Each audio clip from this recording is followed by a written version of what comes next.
Bueno, vamos a comenzar una nueva serie. Ya terminamos la anterior, la milagrosa existencia de Israel. Y esta se llama la profecía final de Israel.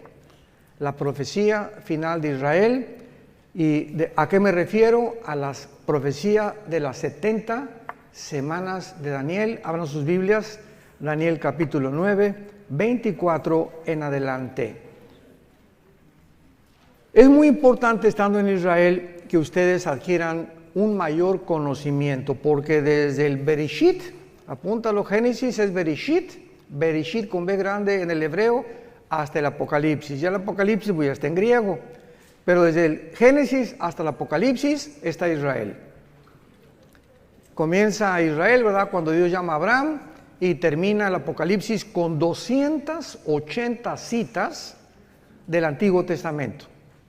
Entonces es lógico que un cristiano que ha entrado a este libro maravilloso, porque Cristo fue judío, la primera iglesia fue judía, los apóstoles eran judíos y nos han dejado un legado a nosotros, los gentiles, para que nosotros podamos aprender de ellos lo que nos dejaron escrito y que podamos entender no solamente su cultura, sus costumbres. Ahora que están aquí, les aseguro, en Israel vas a comenzar a leer la Biblia de una forma diferente. Ya vas a ver Capernaum, pues a Capernaum, ¿verdad?, nos viene el Caná, y comenzamos ya a ubicarnos un poco más dentro de la estructura histórica y geográfica y arqueológica de las Sagradas Escrituras. Entonces es maravilloso. Estos viajes a Israel son tan importantes y finalmente pues aquí vamos a vivir eternamente, ¿verdad? Claro que después bajará la Nueva Jerusalén, pero aquí estaremos en el milenio reinando con Jesucristo y el rey David como gobernante de Israel. Así que será maravilloso el futuro que nos espera a todos los que seguimos a Jesús. Vamos a dar lectura a este pasaje, pero quiero comenzar desde el versículo 20. Daniel 9, versículo 20 al 27, porque vamos a cubrir este pasaje en dos conferencias, la de hoy en la noche y la terminaremos en Jerusalén. Dice así: aún estaba hablando y orando y confesando mi pecado, está hablando Daniel, y el pecado de mi pueblo Israel, y derramaba mi ruego delante de Jehová mi Dios por el monte santo de mi Dios. Aún estaba hablando en oración cuando el varón Gabriel, a quien había visto en la visión al principio volando con presteza, vino a mí como a la hora del sacrificio de la tarde, y me hizo entender y habló conmigo diciendo: Daniel, ahora he salido, o sea, bajó desde el cielo Gabriel, he salido para darte sabiduría y entendimiento. Al principio de tus ruegos fue dada la orden, y yo he venido para enseñártela porque tú eres muy amado. Entiende pues la orden y entiende la visión. Me detengo aquí rápidamente. Daniel se encontraba en este tiempo en Babilonia. Y Daniel fue movido después a Medo-Persia, estuvo casi 70 años, 67, 70 años en el exilio. El rey Nabucodonosor rodeó, sitió Jerusalén y se llevó más de 50,000 judíos a Babilonia, lo que es actualmente Irak. Entonces, si ustedes ven Babilonia en la Biblia, es Irak. Pertenece a la zona geográfica entre Siria, Irak o la Mesopotamia. Entonces, Daniel iba entre esos judíos que fueron llevados a Babilonia, él y 3 de sus amigos. Tendría como 16 o 17 años de edad. Y en el capítulo 1 de Daniel vemos que el rey Nabucodonosor se fija en ellos, parece que eran muy bien parecidos estos muchachos, se distinguían de muchas personas, y los agarró el rey Nabucodonosor y los apartó y dio órdenes a su jefe y les dijo: a estos muchachos entrénenlos. Quiero que los entrenen en la lengua, en las costumbres y en la comida de los babilonios. Sin embargo, Daniel, a esa edad tan temprana, tenía convicciones profundísimas acerca de la santidad y del temor de Dios. Entonces ellos oraron y decidieron no participar de los alimentos, porque ya saben que los judíos comen kosher o kosher, y muchas cosas estaban contaminadas como el puerco, etcétera, etcétera, y todavía estaban bajo la ley. Entonces se negaron a comer esas cosas y le pidieron al guardia de la capitán del rey Nabucodonosor que les perdonara, que les diera la oportunidad de comer puras verduras y puras ensaladas, y que los probara dentro de 2 o 3 meses para que demostraran que iban a tener más salud que todos los demás. Bueno, pues Dios les dio gracia y así fue, y Daniel y sus amigos comieron una comida vegana en aquel tiempo y fueron realmente con mucha más salud que todos los demás que les rodeaban. Y así Daniel creció bajo el rey Nabucodonosor, bajo el rey Darío de los medos persas, porque después de los babilonios vinieron los persas, los griegos y los romanos, históricamente hablando. Y Daniel, en el capítulo 9, tiene 90 años de edad. Abordamos ya el final de su vida y Daniel se da cuenta, vayamos rápidamente al libro de Jeremías, el capítulo 25, comienza a estudiar Daniel Jeremías y descubre algo que comienza a conmover las más profundas fibras de su alma. Dice Jeremías 25, versículo 14: y toda esta tierra será puesta en ruinas y en espanto, y servirán estas naciones al rey de Babilonia 70 años. Y cuando sean cumplidos los 70 años, castigaré al rey de Babilonia y aquella nación por su maldad, ha dicho Jehová, y la tierra de los caldeos, y la convertiré en desierto para siempre. Daniel descubre que la cautividad babilónica está a punto ya de cumplirse. Y dice, bueno, 70 años ya, estamos casi en el año 69. Y entonces Daniel, conmovido, comienza a preguntarle a Dios en todo el capítulo 9, orando, que cuál sería el destino final entonces de Israel. Bueno, vamos, ya se cumplen los 70 años, ¿nos vas a regresar a nuestra tierra? ¿Nos has abandonado por completo? ¿Cuál es el futuro de la nación Santa Jerusalén y de tu pueblo judío? Y entonces Dios manda al ángel Gabriel. Y Gabriel trae la respuesta de Daniel, porque durante 3 semanas Daniel se la pasó ayunando, buscando a Dios en oración para poder obtener una respuesta satisfactoria de parte de Dios. Entonces el ángel Gabriel se le aparece a Daniel y le revela el ángel Gabriel toda la historia de Israel hasta la segunda venida de Jesucristo. Le dice todo lo que tiene que pasar Israel a través de la historia. Y cuando nosotros en el siglo XX y XXI somos testigos del regreso de judíos en el 48 y lo que está pasando ahorita y lo que se aproxima, somos los testigos de que solo Dios pudo haber puesto la historia en esta secuencia y en esta cronología sobrenatural. Entonces comienza lo que se llama la profecía 70 de Daniel, versículo 24. Regresamos a Daniel capítulo 9 y comienza la revelación del ángel y le dice lo siguiente: 70 semanas están determinadas sobre tu pueblo y sobre tu santa ciudad, y estas 70 semanas es Shivin Shabua en el hebreo, que significa 70 sietes. Los judíos tenían semanas de días y tenían semanas de años. Entonces se encuentra en el libro de Levítico. Entonces no eran 70 semanas, 7 por 7, 49 semanas. Eran 70 semanas de años. O sea, 7 por 7, 490 años. Esto es importantísimo que vayan tomando nota para que tengan un bosquejo clarísimo, que es la profecía más grande de toda la Biblia acerca del futuro de la nación de Israel y de la parte que nosotros vamos a formar como iglesia dentro de esta profecía, porque cuando esta profecía se cumpla, la iglesia desaparece del mundo. Antes de que se cumpla la profecía, perdón.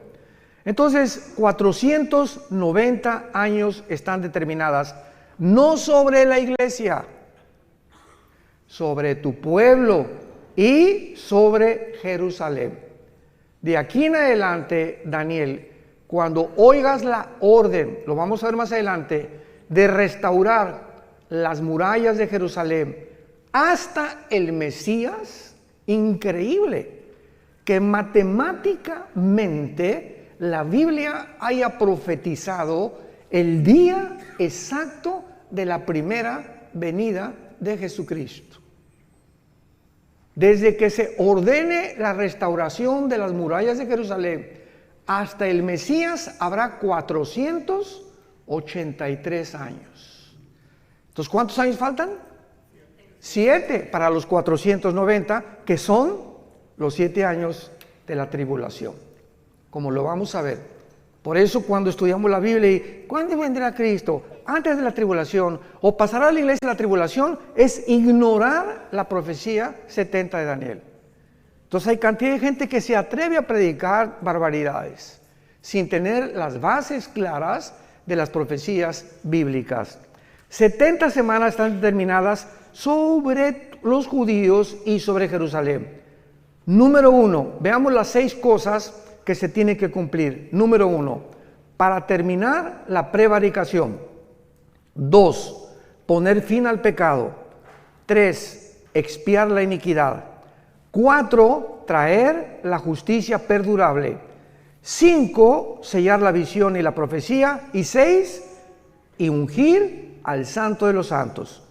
Sabe pues, le dice el ángel, y entiende que desde la salida de la orden para restaurar y edificar Jerusalén hasta el Mesías habrá 7 semanas y 62 semanas, y se volverá a edificar la plaza y el muro en tiempos angustiosos, y después de las de 62 semanas se quitará la vida al Mashiach, a Mashiach, a Mashoch, como dicen en hebreo, mas no por sí, y el pueblo de un príncipe que ha de venir destruirá la ciudad y el santuario, y su fin será con inundación.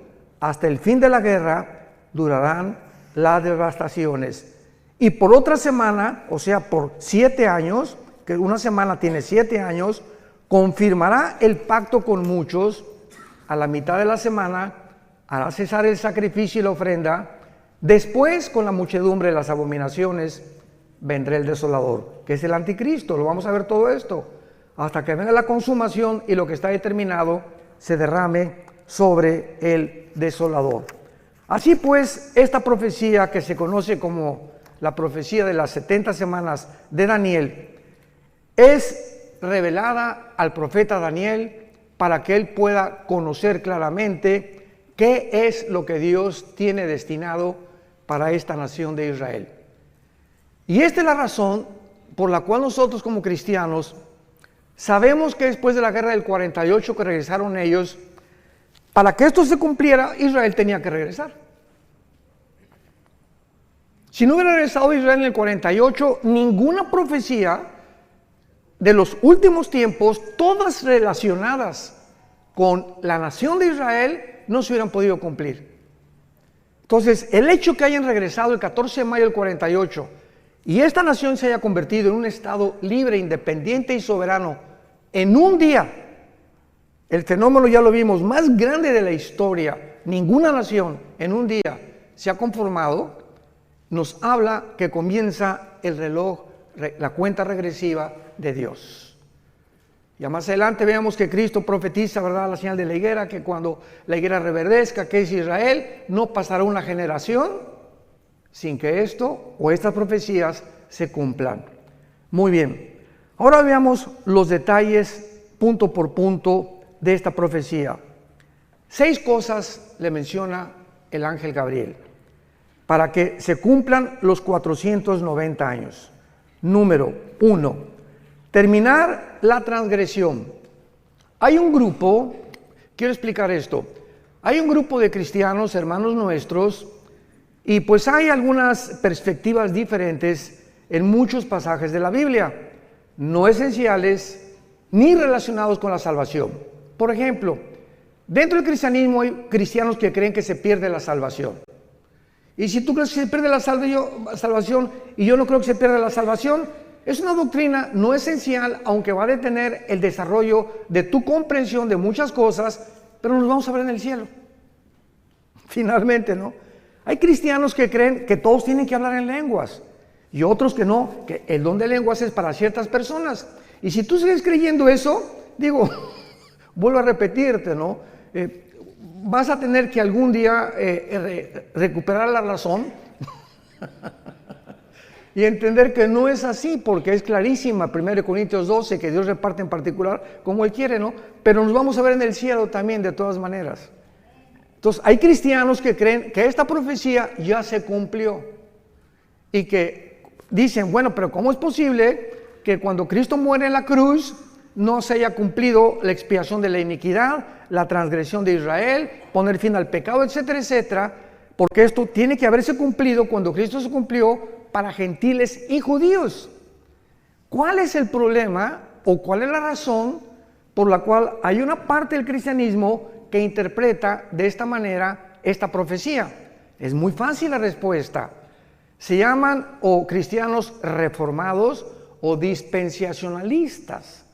Entonces, el dispensacionalismo, la palabra dispensación significa administración o la economía de Dios para poder administrar las diferentes fases de las épocas de toda la Biblia, desde Adán hasta la segunda venida de Cristo.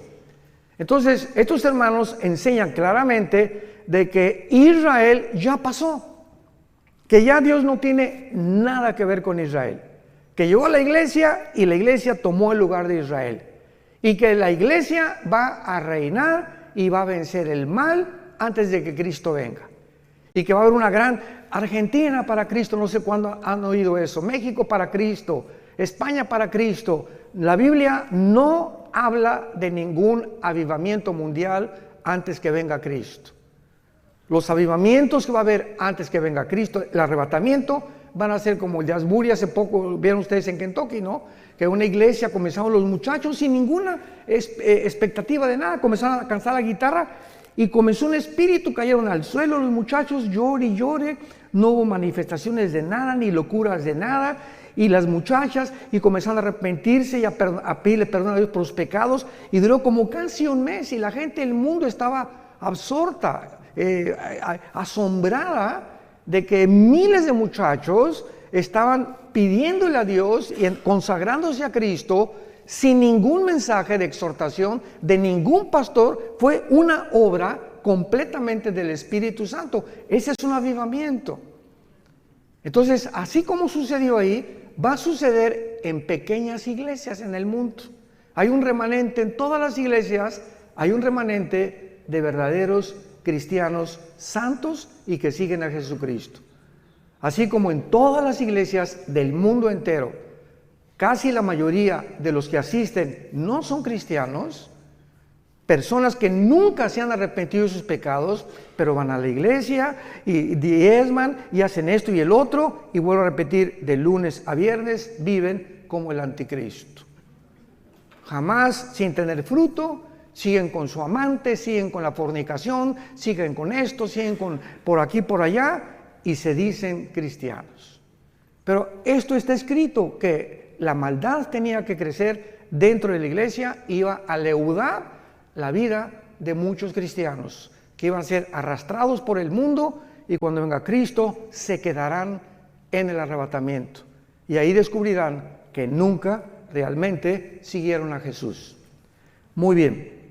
Entonces, cuando la Biblia dice que se va a terminar la transgresión, Dios no ha terminado con Israel. Siempre que he tenido discusiones en programas de televisión o en entrevistas, le digo a mis hermanos pastores que discuten o que alegan o que tenemos debates, Romanos 9, Romanos 10 y Romanos 11 son 3 capítulos suficientes en el Nuevo Testamento para testificar que Dios no ha acabado con Israel.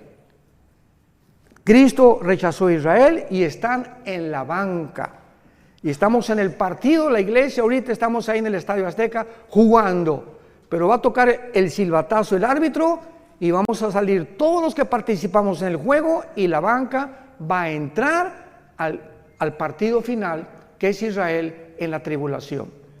Entonces, Dios no ha terminado con Israel. No es cierto que la iglesia haya ocupado el lugar de Israel, porque Israel fue una nación o una entidad completamente diferente. Jehová el Padre era el esposo de Israel. Todo esto es simbólico. La iglesia es la novia de Cristo. Israel nunca fue la novia de Cristo. Israel nunca estuvo en el cuerpo de Cristo. Israel nunca fue enterrada y resucitada y sepultada porque el Mesías no había venido. Entonces nosotros somos completamente diferentes. Y esto lo explica claramente el capítulo 2 y 3 del libro de los Efesios. Que ahora la iglesia, ¿verdad? Que un misterio en el Antiguo Testamento de la iglesia no existía en el Antiguo Testamento de la iglesia. Ignorar estas verdades y estas doctrinas lleva a muchísimos hermanos a trazar la palabra de verdad chueca. Y con el tiempo, ¿verdad? Pues ya estudiamos un poco más y vamos comprendiendo la palabra de Dios.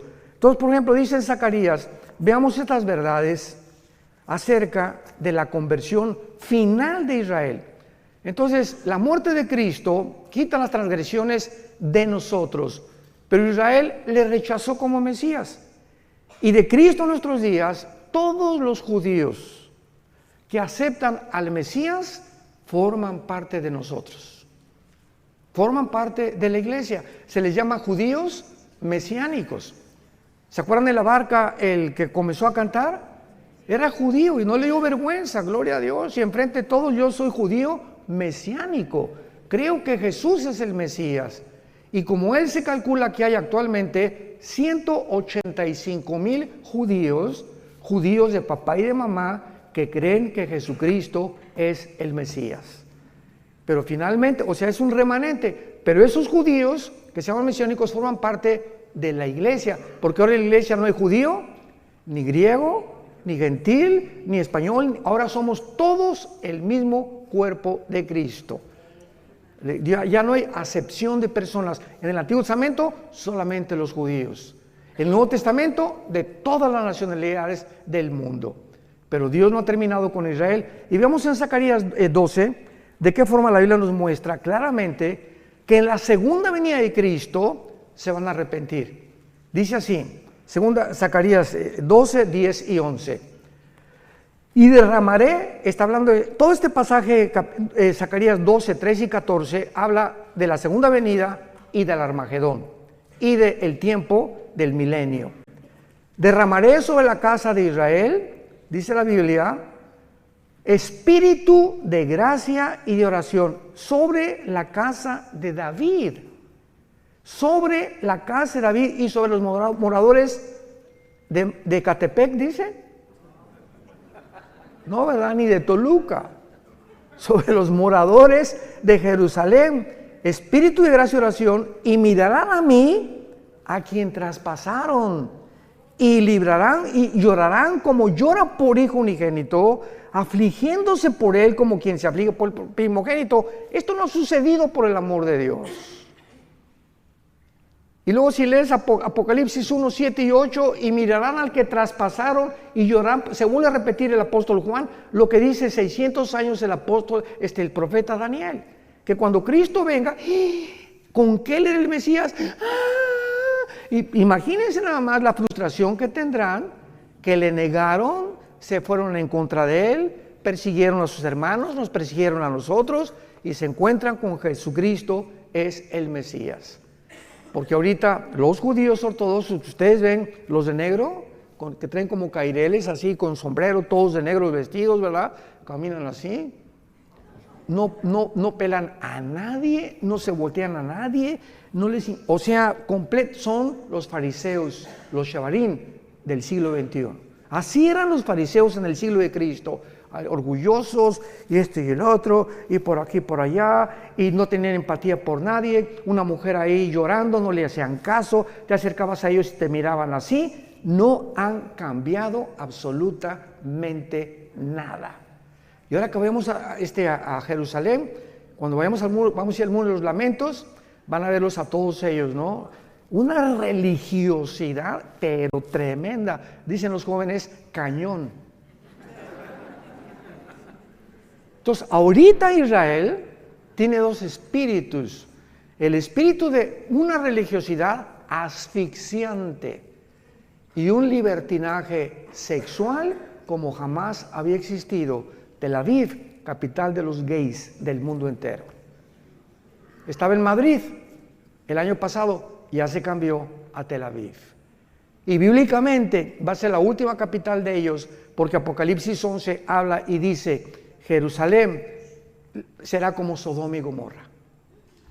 Fíjense, nada más hace 2000 años se profetizó en Apocalipsis que llegaría el tiempo en que se convertiría como Sodoma y como Egipto. Y ya lo estamos viendo con nuestros propios ojos. Muy bien. Y dice en el capítulo 13 de también Zacarías, versículo 1, y en aquel tiempo, está hablando el mismo tiempo, cuando venga el Mesías, habrá un manantial abierto para la casa de David y para los habitantes de Jerusalén, para la purificación del pecado y de la inmundicia. Hasta que venga Jesucristo en la tribulación, van a ser purificados, van a enfrentarse con la limpieza de sus pecados. Es la primera condición de la profecía de Daniel, terminar la prevaricación. Y en el capítulo 14 de Zacarías, esto es precioso porque habla de la segunda venida de Cristo, Zacarías 14, versículo 4, y se afirmarán los pies, está hablando cuando venga Cristo, en aquel día sobre el monte de los olivos, cuando venga Cristo, ¿dónde va a poner sus pies? Donde fue crucificado. Ahí se va a volver a parar Jesús, que está enfrente de Jerusalén al oriente, y el monte de los olivos se partirá, escuchen esto, cuando venga Jesús y se pare ahí, se va a partir por el medio, hacia el oriente y hacia el occidente, haciendo un valle muy grande, y la mitad del monte se apartará al norte y la otra mitad hacia el sur. Cuando venga Cristo, vean esto, se hace una rajada en la tierra en forma de cruz. Se vuelve a hacer la cruz, pero ahora no entre el cielo y la tierra, ahora en la tierra, así, del norte a sur, de oriente a occidente. Y dice el versículo 9, y Jehová será rey sobre toda la tierra en aquel día, Jehová será uno y uno su nombre. ¿Cómo se puede entonces entender de que esto ya pasó? O de que esta profecía se va a cumplir ya cuando Jesús vino, por no entender la diferencia entre Israel y la iglesia. Nos remontamos al mismo común factor denominador. Vayamos al segundo punto, Daniel 9, segunda condición. En segundo lugar, poner fin al pecado. Poner fin al pecado. Vayamos a Jeremías 31, otra profecía para el futuro, para Israel, cuando se les impartirá vida espiritual nueva a los judíos. En el 48, santos de Dios, en el 48, 1948, el siglo pasado, Israel resucitó nacionalmente, no han resucitado espiritualmente. Entonces regresaron a su tierra en incredulidad y siguen en incredulidad. ¿Cuándo todo Israel se convertirá al Mesías? Cuando Jesucristo regrese por segunda vez. Entonces, por eso dice la Biblia, pondrán fin al pecado. Jeremías 31, versículo 31 al 33. Vean qué belleza de profecía encontramos aquí. He aquí que vienen días, dice Jehová, en los cuales haré nuevo pacto con la casa de Israel y con la casa de Judá, no como el pacto que hice con sus padres el día que tomé su mano para sacarlos de la tierra de Egipto, porque ellos invalidaron mi pacto, aunque fui yo un marido, ahí está, fui un marido para ellos, dice Jehová. Pero este es el pacto que haré con la casa de Israel. Después de aquellos días daré mi ley en su mente, la escribiré en su corazón, yo seré para ellos Dios, y ellos me serán a mí por pueblo. Este pacto, que es el pacto de sangre, Hebreos capítulo 8, nosotros somos los beneficiarios. Porque nosotros que somos la iglesia, en el momento que recibimos al Espíritu Santo, comenzamos en nuestra mente a conocer las leyes de Dios, y dichosos los que las guardan en su corazón. Bendito sea el varón que día y noche medita en este libro de la ley, que guarda en su corazón las palabras de Dios y las enseña a su esposa, las enseña a sus hijos, porque esa será la casa que yo bendeciré, dice Jehová de los ejércitos. Entonces, esto es para el futuro. Y dice aquí claramente, ¿verdad? El versículo 38 de Jeremías 31. Vienen días, dice Jehová, en que la ciudad será edificada a Jehová desde la tierra de Janael hasta la puerta del ángulo. Y saldrá más allá del cordel la medida, el collado de Gareb, y rodeará toda lo que es Goa. Y todas estas regiones actualmente no han sido ni restauradas ni reedificadas, como lo será en la segunda venida de Jesucristo. Número 3, Daniel 9, 24 al 27, para expiar la iniquidad, apuntando hacia la muerte de Cristo, que Él hizo en la cruz. ¿Qué cosa? ¿Qué fue la muerte de Cristo? Expiatoria. ¿Qué significa expiatoria? Sacrificial. Cristo muere en la cruz y Él se sacrifica. Tú y yo teníamos que morir. Tú y yo hemos pecado. ¿Qué vas a hacer con tus pecados? Bueno, hermano, pues soy religioso y bueno, entonces Dios hubiera dicho, miren mis chamaquitos, todas las iglesias y todas las religiones van a llevar a Dios. Y cada quien con su religión y no hay ningún problema, nos vemos en el cielo. ¿Por qué no hizo Dios eso? ¿Por qué tenía su unigénito hijo que morir en una cruz? Si todas las religiones salvan y hay otro camino fuera de Cristo al cielo, la muerte de Cristo fue un desperdicio. ¿Para qué Cristo tuvo que morir? Hubiera dicho, Señor, pues hagan todos mejor, hagan buenas obras, pórtense bien, y den sus diezmos, sus ofrendas, y respeta a tu esposo, y nos vemos en el cielo. Y cuando estaba en Getsemaní, Jesucristo comenzó la pasión, cayó de rodillas, y comenzó lo que se llama la hematodrosis, científicamente, que es cuando los capilaridades de la sangre se rompen por una presión externa que experimentó Cristo. Ahora vamos a ir a Getsemaní, y es curioso que la palabra Getsemaní significa el aceite prensado. Es lo que significa Getsemaní en el hebreo, aceite prensado. Y ahí comienza Cristo a ser prensado, apretado, y sale la sangre. Y Jesús grita, Padre, si es posible, ¿habrá otra forma en la que puedas perdonar a la raza humana? ¿Por qué no les dice nada más que se portan bien, Señor? Que cada quien tenga su religión y todo. 3 veces Cristo dijo, Señor, si es posible, pasa de mí esta copa. ¿Cuál era el temor de Jesús? ¿Los clavos?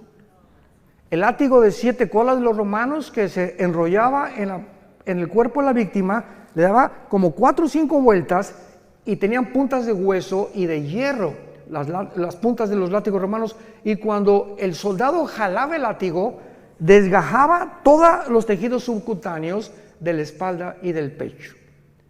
Entonces, después de los 39, porque la ley judía decía que no podían ser más de 40 latigazos, entonces le dieron 39. Cuando Cristo termina de flagelarlo, Cristo no tenía piel ni aquí, no tenía piel en la espalda. Y sobre eso le ponen un manto que se le pega como una hora de aquí a la cruz, y cuando llega a la cruz le arrancan el manto para toda la piel que le quedaba, y así con esa espalda despellejada y sin ninguna protección, lo acuestan en un madero. A eso le tendría miedo Jesús cuando dijo, si es posible, pasa de mí esta copa, o los clavos. ¿Cuál era la razón por la cual Cristo sudó sangre y le dijo a su Padre, Padre, no hay otra manera en tu inmensa sabiduría, en la que la raza humana pueda ser rescatada y liberada del pecado, Cristo sufrió y experimentó en la cruz lo más terrible que pudo haber sucedido físicamente. En la cruz el Padre abandonó al Hijo. Elí, Elí, lama sabactani, gritó en arameo. Dios mío, ¿por qué me has desamparado? Algo sucedió misterioso en la cruz, que el Padre deja al Hijo solo.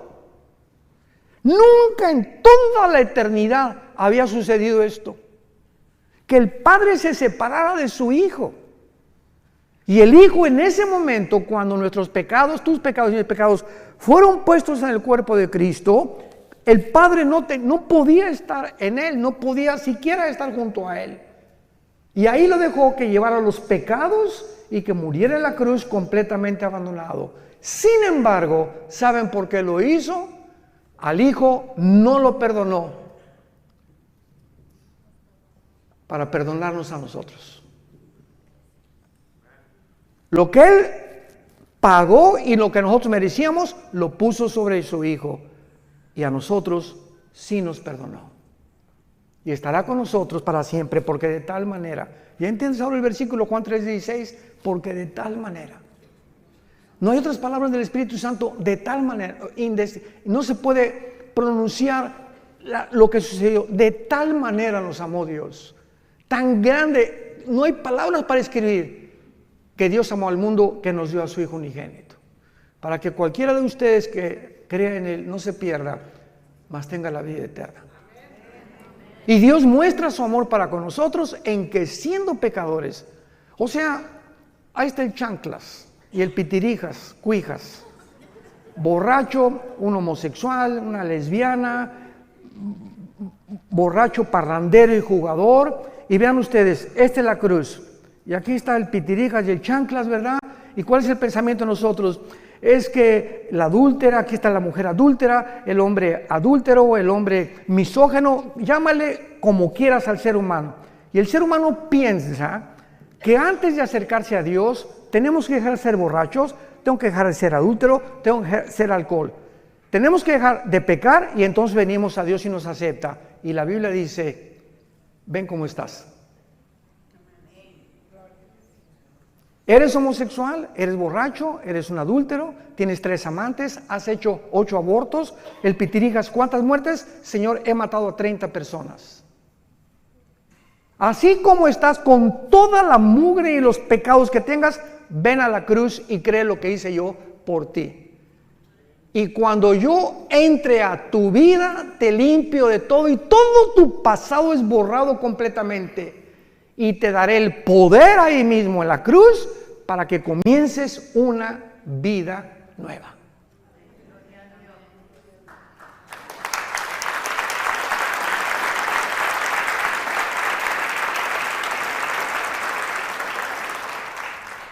¿Saben ustedes cuál es la palabra que no se encuentra en ninguna religión? Gracia. Esto se llama gracia. Una palabra desconocida, que es la gracia, algo que no merecemos. Hace muchos años, en el 85-86, cuando el general Arturo Durazo era jefe de la Policía Metropolitana, mi hijo Alan, venía un helicóptero por nosotros porque me iban al hangar presidencial. El jefe tenía un escuadrón de helicópteros Durazo en aquel tiempo, en los 80s, y el jefe del escuadrón de helicópteros de la policía, y lo voy a decir porque se está muriendo mi hermano Roberto Barragán, fue un estudio de nosotros de Apocalipsis, se llama Apocalipsis, en un estudio, se convierte y le lleva al general Durazo un cassette mío, de una conferencia, creo que fue días después de la muerte, algo así. Y entonces el general Durazo le dice al teniente coronel Roberto Barragán, tráeme a ese, me decía, Alducino, tráeme a ese Alducino para que venga aquí. Y juntó a Lino Ventura, al jefe del servicio secreto en aquel tiempo, al jefe de seguridad en el hangar presidencial. Oye, que quieren que les un mensaje a todos. Y estaban todos sentados en desayuno en el hangar presidencial. Bueno, pues Alan se acordar de esto, ¿verdad? Prediqué ahí, a la salida dije, a ver dónde me escondo. Prediqué de qué le sirve al hombre ganar el mundo si pierde su alma. total que fue impactado el general Durazo y de ahí, ¿te acuerdas? Nos llevó al colegio de la policía, al desierto de los leones. Y a todos los meros de rango más alto de la policía les predicamos también. Bueno, para no ser tan largo el cuento, yo le dije, general, a mí me interesa predicarle a los presos, porque teníamos un ministerio en Santa Marta, Catitla, en la penitenciaría federal y en la cárcel de mujeres, en la carretera que lleva hasta Puebla, Calzada Zaragoza. Y entonces nos mandó un helicóptero y a todo eran 1,636 presos en ese tiempo, y ordenó el general Durazo al general de la prisión, que también era policía, que los juntara en el patio a todos. Y después de que hicimos ese evento, todos los presos así, ¿verdad? Y rasgados, y ves en el video que tenemos ahí, pero así unas caras, y conforme iba pasando el mensaje, ves cómo se les iban suavizando las caras, se convirtieron 1,150 presos. 1,150 presos. Y al final llega uno y se acerca conmigo y me dice, oiga, pastor, quiero contarle algo. Sí, con mucho gusto, venía pero bañado en lágrimas. Y me dice, fíjese que yo estoy aquí en la prisión por un asesinato. Yo soy gatillero a sueldo de Veracruz, donde dicen que la vida no vale nada. Y me mandaron, desde los 12 años me contrataron para matar personas. Desde los 12 años. Y yo llevo hasta ahorita 27 asesinatos. Vine hace algunos meses a México, comisionado para matar a un político, y en el periférico se me atravesó alguien, saqué la 38 y lo maté. Por ese asesinato me agarraron y estoy aquí en la cárcel, no por los otros 27 que yo debo. ¿Usted cree que Dios me puede perdonar? Y le dije, si tus pecados fueren como el carbón, como la blanca lana, vendrán a ser. Eres hijo de Dios y todo tu pasado está borrado. ¿Y saben qué es lo que pasa?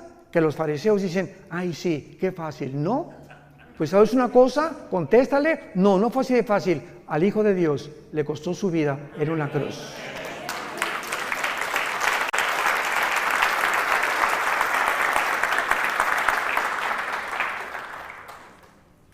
Cuando comprendemos ese amor tan grande, ¿cómo podemos atrevernos a seguir pecando? ¿Cómo podemos atrevernos a creer que nos puede ir bien cuando nos ha sacado Dios de la mugre del basurero donde estábamos todos y creer que todavía el mundo nos tiene algo que ofrecer y no seguir las pisadas de Jesucristo? ¿Cómo podemos ser tan locos dentro del cristianismo de creer que el mundo tiene algo todavía mejor que Jesús? En tercer lugar, dice la Biblia, para expiar la iniquidad. En cuarto lugar, traer la justicia perdurable. Esto se refiere al reinado milenial cuando venga Jesucristo. Veamos qué hermoso pasaje en Isaías capítulo 11, cómo se describe la vida del milenio profetizada 700 años antes que el Mesías viniera a la cruz. Isaías 11, saldrá una vara del tronco de Isaí. ¿Quién era Isaí? El papá de Jesse, el papá de David. Saldrá, y siempre la Biblia habla como una rama, o como vástago nos habla, que crecemos como un árbol y damos fruto.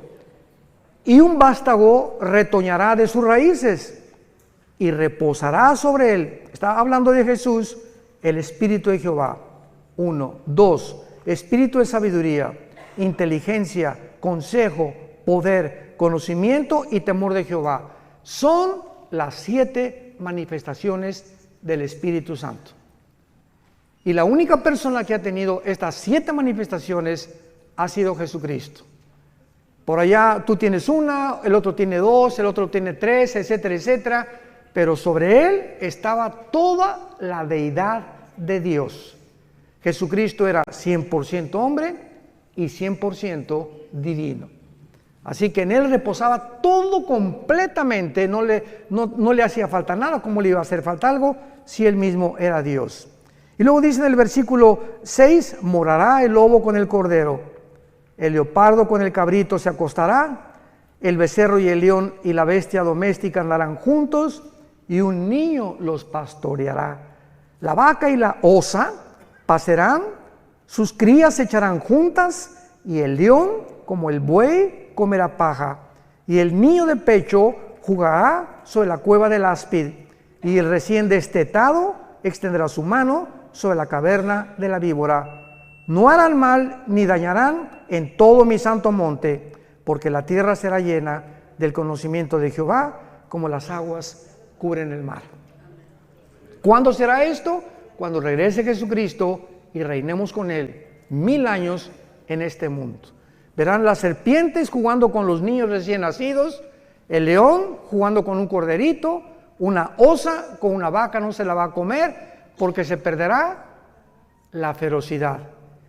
Las espinas no tendrán, las rosas no tendrán espinas, los alimentos, los reptiles y las arañas no tendrán veneno. ¿Cuándo fue esta infección de la creación? Pongan atención. Aquí están Adán y Eva, rodeados de rosas sin espinas, leones que no muerden, tigres que no muerden, osas que no muerden, rodeados de una creación perfecta. El momento en que esta pareja o la primer representante de nosotros desobedecen a Dios, cuando fueron creados Adán y Eva, tenían un ADN, el ácido desoxirribonucleico, que está en cada una de las células al 100%. Tenían un conocimiento impresionante de Dios. Eran perfectos. Y en el momento que pecan ellos, se reduce nuestra ADN casi un 90%. Decía Alberto Einstein que él creía que aproximadamente el ser humano tiene una capacidad intelectual, o el IQ, como le llaman, el coeficiente intelectual, desarrollado hasta un 8 y muy difícil un 10%. Imagínense la cantidad de información que perdimos por el pecado. Pero lo interesante es lo siguiente: el momento que pecan, en ese momento la genética y la ecología de lo que los rodeaba, de la creación, se infecta también. El hombre tiene la capacidad con su maldad de infectar su medio ambiente. Y en ese momento la genética de las plantas cambian, la genética de los animales cambian, pues se vuelven feroces, comienzan veneno, etcétera, etcétera. Todo a nuestro alrededor comienza a echarse a perder por causa del pecado humano. Y esta es la razón por la que nos encontramos en el siglo XXI en un mundo que el planeta Tierra, COVID, ya tiene COVID, pero 5 veces le ha dado COVID al planeta Tierra. El planeta Tierra es así, no hay aire, no hay alimentos, los mares contaminados, los ríos contaminados, la comida contaminada, ahora comida transgénica, inventando Red Bull, Coca-Cola, Monster, etcétera, etcétera. Cochinada y media hemos acabado con toda la creación. Y los gobiernos, el clima, le están dando más importancia al clima sin darse cuenta que es la maldad de nosotros. La maldad del ser humano, que ha llegado a un extremo donde se autoriza la pedofilia, donde la naturaleza se vuelve en contra de nosotros. Más terremotos, huracanes más violentos, más sacudidas, más tsunamis, porque, ay, que Dios, qué tan malo, sin darnos cuenta que somos nosotros los causantes de todos estos desastres naturales que Dios permite que vengan, para que podamos arrepentirnos de nuestros pecados y darnos cuenta que mientras el mundo se pudre más y más, el mundo va a la par con el ser humano. Vean Isaías capítulo 24. Esto fue profetizado tal como lo estoy narrando en el capítulo 24 de Isaías hace 2000, señoras y señores, hace 2700 años el profeta Isaías vislumbra, ve, tiene una visión del mundo del siglo XXI. Escuchen, Isaías 24, del 3 al 6. La tierra, ¿hace cuánto fue escrito esto? 2700 años. La tierra será enteramente vaciada, completamente saqueada, porque Jehová ha pronunciado esta palabra. Se destruyó, cayó la tierra, enfermó, cayó el mundo, enfermaron los altos pueblos de la tierra, y la tierra se contaminó bajo sus moradores. ¿Por qué? Porque traspasaron las leyes, falsearon el derecho y quebrantaron el pacto sempiterno. Por esta causa, la maldición consumió la tierra. Sus moradores fueron asolados. Por esta causa fueron consumidos los habitantes de la tierra y disminuyeron los hombres. Versículo 19. Será quebrantado la tierra, desmenuzada enteramente. De gran manera la tierra será conmovida. Temblará la tierra como un ebrio. Será removida como una choza y se agravará sobre ella su pecado y caerá. Y nunca más se levantará. Acontecerá en aquel día que Jehová castigará al ejército de los cielos en lo alto y a los reyes de la tierra sobre la tierra. Y serán amontonados como se amontonan los encarcelados en mazmorra, y en prisión quedarán encerrados y serán castigados después de muchos días. La luna se avergonzará, el sol se confundirá cuando Jehová de los ejércitos reine en el monte de Sión y de Jerusalén, y delante de sus ancianos sea glorioso. 3 razones se mencionan por los cuales el mundo caería. Número 1, hemos falseado el derecho. Cuando Dios nos creó, marcó una línea y dice el Señor: no cruces esa línea, no cruces el alto. Cuando se prenda la luz amarilla, detente, porque si te pasa la luz amarilla, tienes probabilidades de causar un accidente, lastimarte tú y tu familia. De la misma forma, hay leyes espirituales. Nunca tengas sexo fuera del matrimonio. No cometerás inmoralidad. No desearás la mujer de tu prójimo. No fornicarás. No cometerás adulterio. El sexo fue diseñado dentro de la dimensión del matrimonio, nada más. Nunca fuera del matrimonio. Respeta a tus hijos, enseña a tus amigos. Y estas líneas de la ética y de la moral las hemos traspasado como nunca en el siglo XXI, donde nos atrevemos a decir que hay más de 2 géneros y autorizar la pedofilia y bueno, tantas cosas que estamos viendo a nuestro alrededor. Hemos falseado el derecho. Número 2, dice la Biblia, quebrantaron el pacto sempiterno. ¿Cuál es el pacto sempiterno? El matrimonio. Es la institución más santa, más sagrada que existe desde el principio de la Biblia hasta el final de la Biblia. El matrimonio es la base, el bastión de toda sociedad. Matrimonios deshechos y perseguidos, la sociedad se tiene que desmoronar, como lo estamos viendo actualmente alrededor del mundo. Divorcios al por mayor. ¿Por qué? Por una ignorancia impresionante. El hombre no sabe cómo tratar a la mujer, y mujeres pues como Elizabeth Taylor, 9 maridos, la chulis.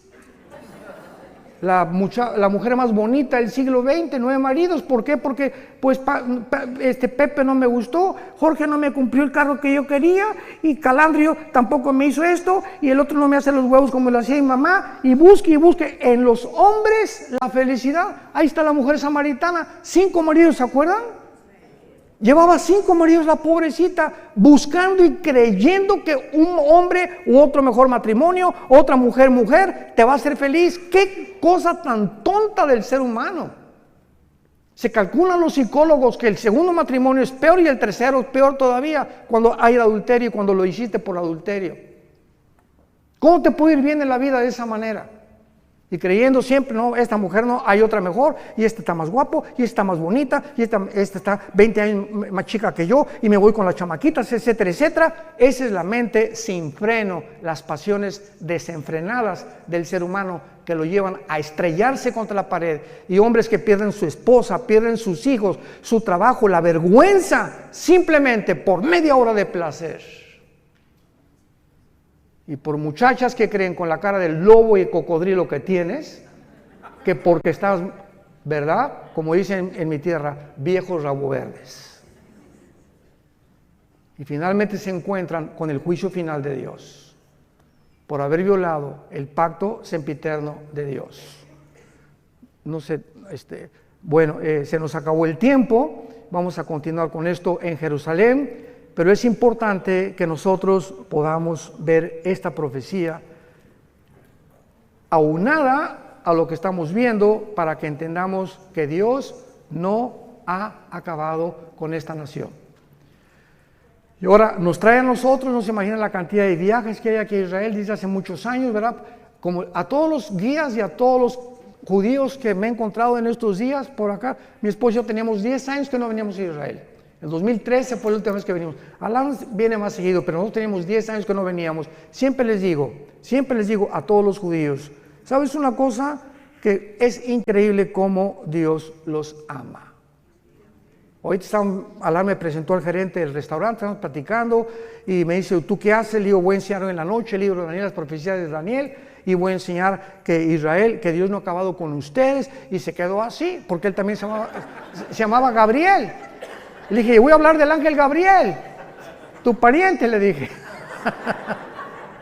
Pero es maravilloso, ¿verdad? Porque ellos se sorprenden que nosotros tengamos un poco más de profundidad en la Torá o en la ley para ellos, que son los 5 libros de la Biblia, que ellos mismos y que los mismos rabinos. Porque dice 2 Corintios 3 que cuando se les caiga el velo van a convertirse. Y ahorita los judíos tienen un velo que les impide ver y entender la realidad de quién es Jesucristo. Padre, te damos gracias en esta noche preciosa, donde nuestros cuerpos, que son el templo del Espíritu Santo, ya no nos pertenecemos a nosotros, ya no podemos hacer lo que querramos con nuestro cuerpo, porque nos has comprado con precio, con tu sangre preciosa, no con oro y plata, sino con tu sangre preciosa que derramaste en esa cruz. Abre nuestro entendimiento, Espíritu Santo, para que podamos comprender la anchura, la altura y la profundidad del amor de Jesús, que sobrepasa todo entendimiento. Gracias, Señor Jesús, el unigénito de Dios. En Él fueron hechos los cielos y la tierra, y todas las cosas fueron hechas, y sin Él nada ha sido hecho. En Él estaba la vida, y la vida era la luz de los hombres.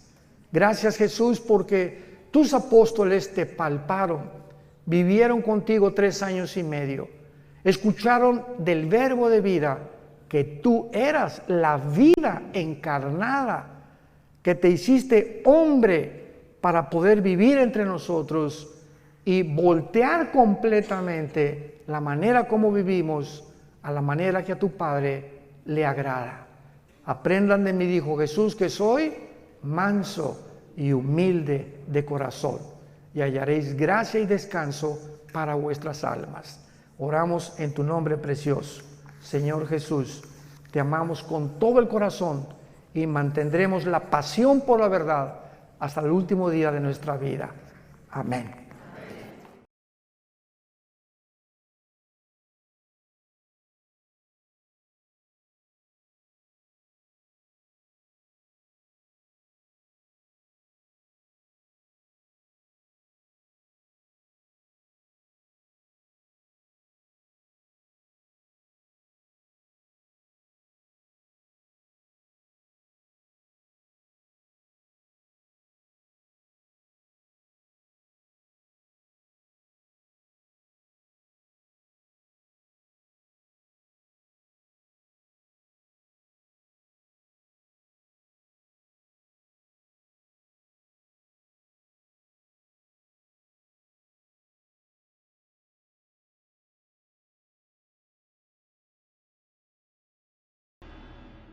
Bueno, pues vamos a continuar con la segunda parte de esta conferencia, la milagrosa existencia de Israel.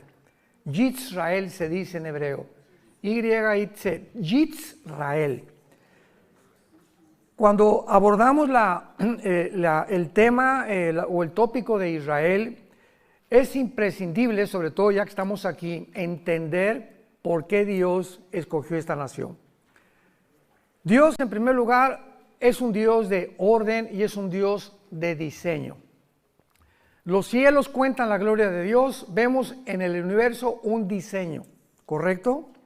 Y vemos un orden, o sea, la Tierra gira en 24 horas sobre su eje, con una inclinación de 23 grados y medio exactamente sobre su eje, en 365 días alrededor del Sol. Gracias a este movimiento alrededor del Sol, tenemos las 4 estaciones del año. Y la Tierra no se mueve de su eje, gira a la misma velocidad, de rotación y de traslación. Entonces vemos en todo el universo un orden y un diseño que es imposible de romper. Las galaxias están cada día extendiéndose y durante muchos años los físicos o los científicos o astrónomos estuvieron tratando de determinar si la Tierra giraba alrededor del Sol o el Sol giraba alrededor de la Tierra.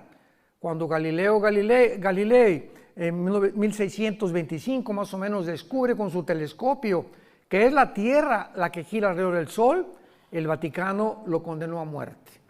Que lo querían matar porque cómo era posible que un dogma que se había establecido se pudiera violar. Y después pasaron diferentes posiciones y una de ellas fue algo que se acaba de descubrir, que realmente si la Tierra o la materia era eterna o fue creada. Entonces muchos astrónomos y científicos comenzaron a alegar que pues el universo realmente tenía que haber tenido un principio, y cuando comenzamos a entender la Biblia, por ejemplo en Hebreos capítulo 1 que dice, Señor, los cielos envejecerán, pero tú permaneces igual, nos muestra lo que hasta que se descubrió la primera y la segunda ley de la termodinámica, que es la ley base de todas las disciplinas científicas, porque todo se basa en la primera y la segunda ley de la termodinámica. La segunda ley dice que todo se oxida, que todo se echa a perder, así que la misma física estaba estableciendo que realmente la Tierra tuvo un principio y tendrá un final, que es lo que establece la segunda ley de la termodinámica, tal como la Biblia se adelantó a la física, como se ha adelantado a la genética, a la paleontología, a la antropología, a la astrología, a la antropología, etcétera, etcétera, y a todas las demás disciplinas académicas. La Biblia es maravillosa. Entonces la Biblia ya predecía hace más de 3000 años que la Tierra tenía que acabarse, el Sol pierde millones de toneladas cada segundo de masa y todo tiende a un deterioro, tal como la Biblia lo profetizó. Muy bien. Una vez que Dios hace todas estas cosas, el orden y el diseño, crea al ser humano. Los ángeles fueron creados antes que nosotros. Y es lógico que al crear al ser humano, Dios nos tenía que dar leyes. Y a Dios le interesaba, por supuesto, que esas criaturas que somos nosotros, pudiéramos estar conscientes de su existencia. Los animales, los changos, los cocodrilos, los conejos, las tortugas, los insectos, las aves, no tienen conciencia de Dios. Y esta es la más grande diferencia. Si alguna persona me dice, ¿cuál es la diferencia entre nosotros? Como una vez a mi esposa y a mí nos dijo el pediatra de nuestros hijos cuando eran chiquitos, acostamos a Caleb un día y lo tenía examinando el pediatra y nos dice, miren el hoyito que tiene aquí en el coxis, es donde teníamos la cola. Y estoy hablando de un pediatra, director, me reservo, de uno de los más grandes hospitales de pediatría de la Ciudad de México, una eminencia en pediatría. Yo me quedé absorto. ¿Cómo es posible que esta persona siga creyendo en la teoría de la evolución? Yo recuerdo que entonces le pregunté cuál es la diferencia entre los hombres y los animales. No es la crin, no es la cola, no es nada. La Biblia es el único libro que nos dice que no venimos de los animales y que la conciencia de Dios es la que nos distingue de toda la creación. Nunca verás un congreso de conejos, alabaré, ni de chimpancés, ni de orangutanes, ni de delfines, que son los animales más inteligentes, ni de perros, porque la conciencia de algo o alguien que existe, dice Eclesiastés 3:11, que Dios puso la eternidad en tu corazón y en mi corazón. No ha existido una sola tribu, una sola civilización, jamás en la historia que no haya adorado a algo o a alguien. Como dijo una vez el doctor Sigmund Freud, el hombre es un ser humano religioso y completamente equivocado, porque Dios no puede ser adorado más que a través de la mente y no del espíritu. De alguna manera él reconoció que el hombre es una persona incorregiblemente religiosa. Entonces, al crearnos Dios, Él tenía que escoger un puntito en el globo terráqueo, un puntito geográfico, donde Él pudiera determinar, y a través de los 6,000 años de historia, que todas las naciones se concentraran en ese puntito que Él puso, porque dice Ezequiel capítulo 5, versículo 5, que Israel es el ombligo de Dios. Esa palabra hebrea que dice es el centro, y la palabra en el hebreo ombligo, es el centro de Dios. Así lo escogió Dios. ¿Y por qué no México? Porque no le dio la gana a Dios. ¿Y por qué no Guatemala? ¿Y por qué no España? Y si no, los alemanes hubieran dicho, ¿y por qué no los ingleses? El asunto es que Dios tenía que escoger un punto para que la atención principalmente de las profecías de los últimos tiempos, que estamos nosotros y somos la generación que la estamos enfrentando, pudiéramos recordar hoy más que nunca venir a la Biblia. Y esta es la generación que ha llegado a la cúspide de la tecnología. Y esta tecnología es la que está enloqueciendo y convirtiéndose en un Dios para los seres humanos. Entonces Dios escoge a Abraham. Y le dice a Abraham, ven para acá. Abraham no era judío, viene de Irak. Y lo trae de una tierra completamente, todavía no se formaba Israel, pero él habitaba en Irak, casi cerca con Siria, porque en el Antiguo Testamento Siria e Irak era la tierra de la Mesopotamia, que significa la tierra entre dos ríos, entre el Tigris y el Éufrates. Entonces viene Abraham, Dios le hace la promesa a Abraham, y de Abraham viene Isaac, viene Jacob, vienen las 12 tribus de Israel, de las 12 tribus viene la tribu de Judá, de donde nacería Jesucristo el Mesías. Entonces Dios comienza a establecer ¿qué cosa? Un orden, un diseño secuencial, cronológico, para poder ordenar la historia, y los cristianos venimos a la Biblia y encontramos en la Biblia este orden cronológico, secuencial, histórico, y conforme la historia va avanzando, descubrimos que simplemente la Biblia se adelanta a la historia. La Biblia es la historia escrita por adelantado, para que nosotros comprobemos que solo Dios lo pudo hacer. Es imposible que el ser humano haya podido determinar desde el principio las leyes de la genética. Génesis 1, 11 y 12. Las semillas tendrán su semilla y se reproducirán de acuerdo a su género y especie. El chango conforme a su género y especie. La naranja tendrá una semillita y contendrá los minerales y las vitaminas que van a beneficiar al ser humano. Las manzanas van a ser manzanas, las uvas van a ser uvas. Todo absolutamente Dios lo determina a través de las semillas. El esperma del ser humano no puede mezclarse con un chango, ni tampoco un hombre con un hombre, ni una mujer con una mujer. Todo está establecido en el orden de Dios. Llegamos al siglo XXI, la tecnología nos enloquece y nos atrevemos a tratar de decir que hay más de dos géneros, que ya es la locura, ya es la psicopatía, como habíamos mencionado anoche. Entonces se forma la nación de Israel, y ya vimos hace 2 días para formar la primera nación monoteísta. Todas las tribus que habían alrededor de Israel eran paganas, idólatras, llenas de ocultismo, adoraban a Satanás o a Baal sin que ellos supieran, a Astoret, a Astaratis y a todos estos ídolos que dice la Biblia, detrás de ellos se encontraban demonios. Entonces Dios escoge una nación para que a través de ellos venga el Mesías, y a través de todas las generaciones, llegamos a Lucas y llegamos a Mateo, encontramos algo completamente excepcional en la historia de la heráldica del ser humano. ¿Qué cosa es? ¿Tú te acuerdas quién es tu la abuela?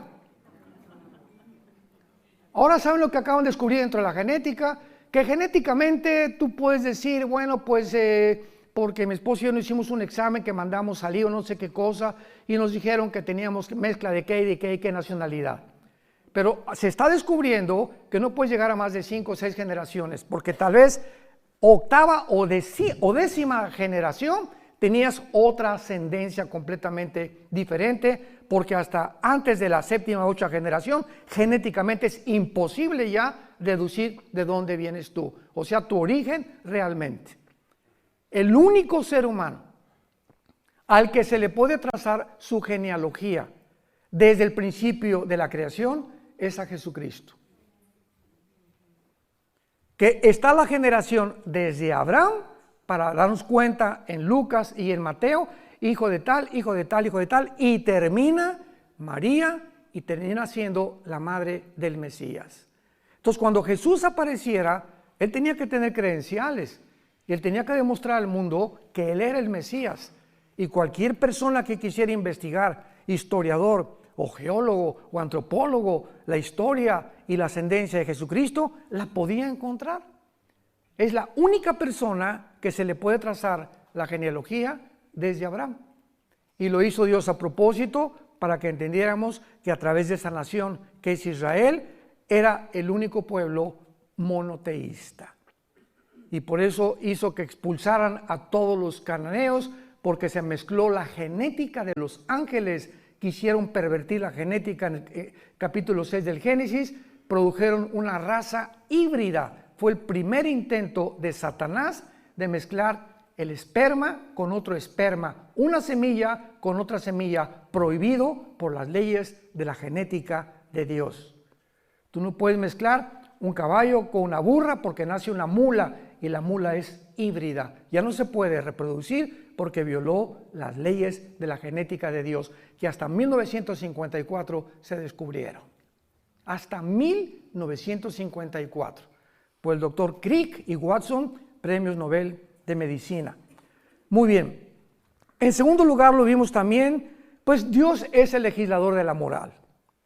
¿Quién puede decir que es bueno o que es malo, menos en el tiempo que hemos llegado? Precisamente por ignorar las leyes de la Biblia, se inventan más géneros.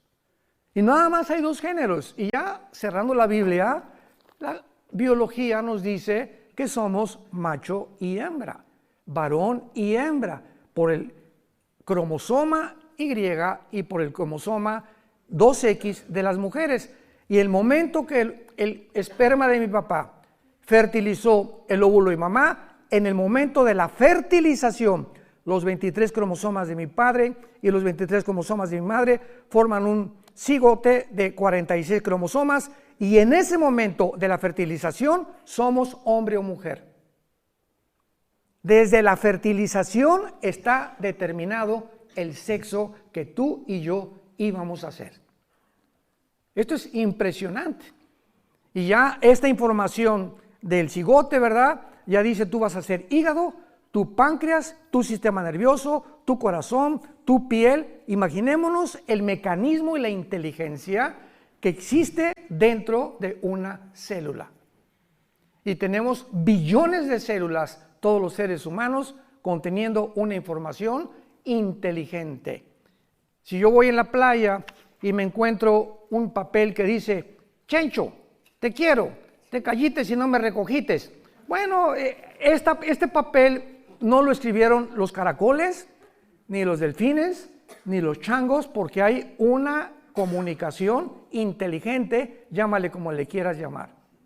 Pero aquí Chencho le está diciendo a su chencha que por qué se cayó, etcétera, etcétera. Esto no fue creado por las arenas de la playa. Entonces inmediatamente deduzco que esto lo escribió un ser humano. Y cuando te metes al microscopio electrónico y descubres que en cada célula de las billones que tenemos existe un código genético con información, por el amor de Dios. José María y el burrito que los acompaña, como decimos. Aquí tiene que haber alguien que pudo en el input, o sea, poner dentro de las células una información, y esa información inteligente no fue accidental, ni se formó de la noche a la mañana. Tiene que haber alguien detrás de eso. Dios entonces nos da las leyes morales. Amarás a tu mujer, no robarás, no fornicarás, no desearás lo que tu prójimo tiene, me amarás con todo mi corazón, etcétera, etcétera, los 10 mandamientos. Ahí están mis leyes morales, representan mi santidad. Yo soy un Dios santo. Si tú respetas mis mandamientos, te voy a bendecir. Y te irá bien en la vida, en todo lo que hagas. Si yo les dijera ahorita a todos ustedes, ¿quién quiere ser feliz? Solamente un loco diría, no, yo no quiero ser feliz. ¿Quién quiere tener paz? ¿Quién quiere que le vaya bien en la vida? Todo el mundo levantaría su mano. La segunda pregunta que te haría sería, ¿quieres pagar el precio? ¿Cuál es? Ser santo en toda tu manera de vivir. Y cuando hablo de la santidad, hablo del corazón, no de la boca para afuera.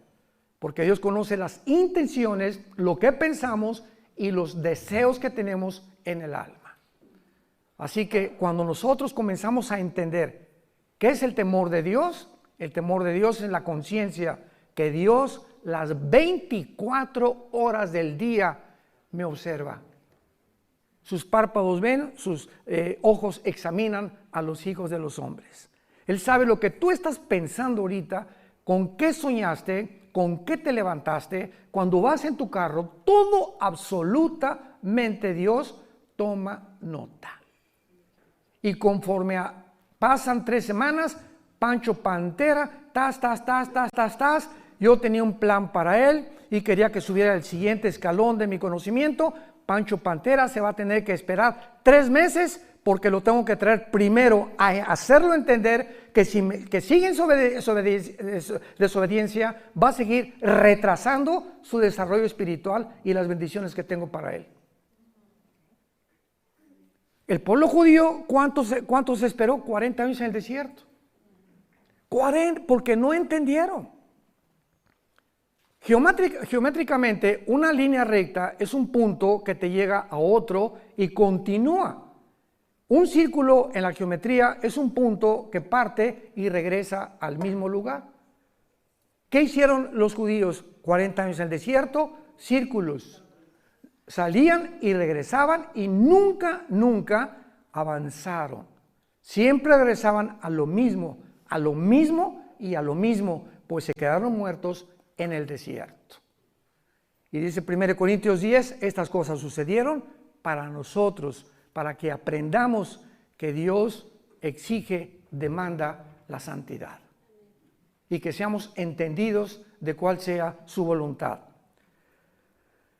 Y finalmente vemos en Romanos capítulo 9, versículo 4, que desde luego Israel tenía que ser la nación a través de la cual naciera el Mesías. Y como el Mesías tenía que ser varón, pues tenía que traer el cromosoma Y. ¿Me van siguiendo? No el X de las mujeres. Entonces, cuando visita el ángel Gabriel a María y le dice, vas a ser mamá, dice María, pues José y yo ni a Cancún nos hemos ido, ni la luna de miel, y me van a acusar de adúltera, y va a pagar un precio altísimo a María de embarazarse sin estar casada. Y a José igual, imaginémonos nada más, José amanece con la pancita, María, oye, ¿qué pasó? ¿El lechero pasó por aquí o qué fue lo que sucedió, no? El ángel también le dice a José, el santo ser que va a nacer va a ser llamado Jesús, que significa, o en Yeshua en hebreo, el Salvador. Entonces, José no podía poner el cromosoma Y en el óvulo de María. José no podía fertilizar el óvulo de María porque el pecado se transmite genéticamente. ¿A través de qué? A través de la sangre. Dice la Biblia, te permito todo menos comer sangre. ¿Cuál misterio tenía la sangre? ¿Y por qué sería la sangre de Cristo la que nos limpiara? Porque la sangre representa la vida.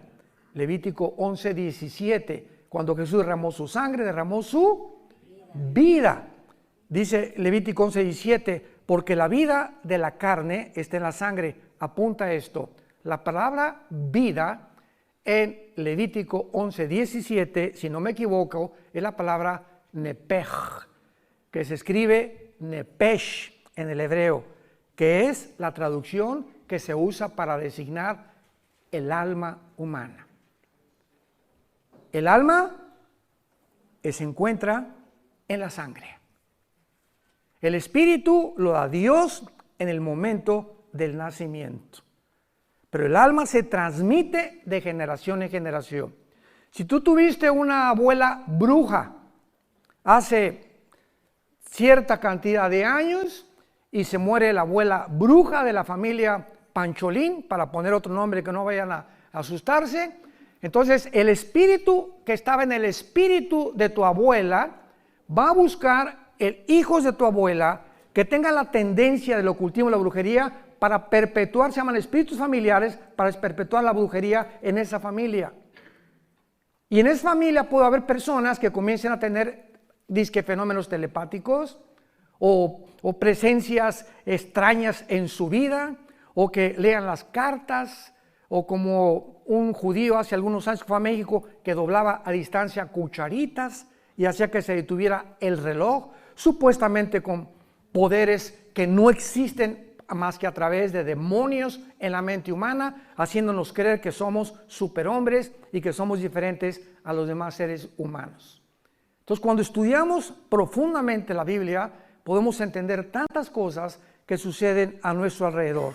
Ahora, muy bien, el milagro más grande por lo cual nació Israel en el 48, porque recordamos que en el Antiguo Testamento Dios le dijo a Israel: adiós, no me van a volver a ver hasta que yo regrese.